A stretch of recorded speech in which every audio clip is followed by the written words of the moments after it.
Xin chào các bạn, hôm nay mình sẽ chỉ cho các bạn cách làm slime. Rất là đơn giản nha các bạn. Đây là những dụng cụ. Keo các bạn có thể chọn tùy cũng được. Nước. Đây là đồ mẫu hồi bữa mình đã làm rồi nha các bạn. Rất là dẻo và rất là mềm, không có dính cho lắm. Đây là một chai rơ miệng và đồ để khuấy. Giờ mình sẽ chỉ cho các bạn làm. Đầu tiên mình sẽ bỏ keo vào. Các bạn có bỏ tùy keo các bạn muốn nhiều hay ít nha. Đây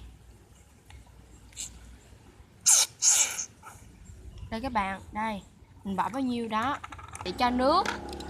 Các bạn nhớ hãy cho nước nhiều hơn keo nha các bạn, để nó hòa tan keo nó mới dính lại được. 2 muỗng, 3, 4, 7 muỗng nha các bạn. Nếu các bạn cho nhiều keo thì các bạn phải bỏ 7 muỗng hoặc 8 muỗng, còn ít keo thì các bạn khoảng 2-3 muỗng, nhưng nước phải nhiều hơn keo. Đây, nước với keo nó đã hòa tan với nhau rồi. Tiếp theo mình sẽ cho nước rơ miệng.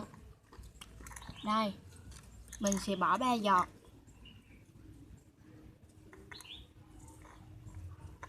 Nhớ là 3 giọt nha các bạn.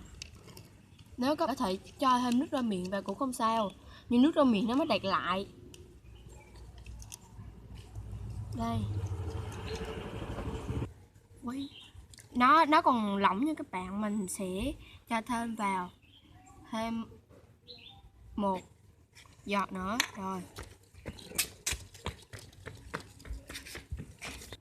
Chứ là đọc nói, nọn là đọc nói bằng đâu. Đây các bạn, nó bắt đầu sệt lại rồi. Mình sẽ quấy thêm. Đây, đã đặt lại dần rồi nè các bạn. Mình sẽ đổ thêm 1 giọt nữa,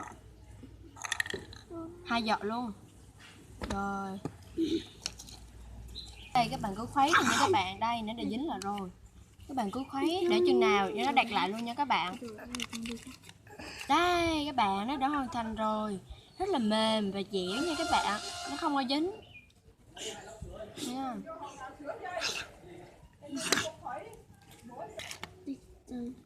Từ đừng có quay trúng gì nữa, quay trúng phần này. Đây các bạn.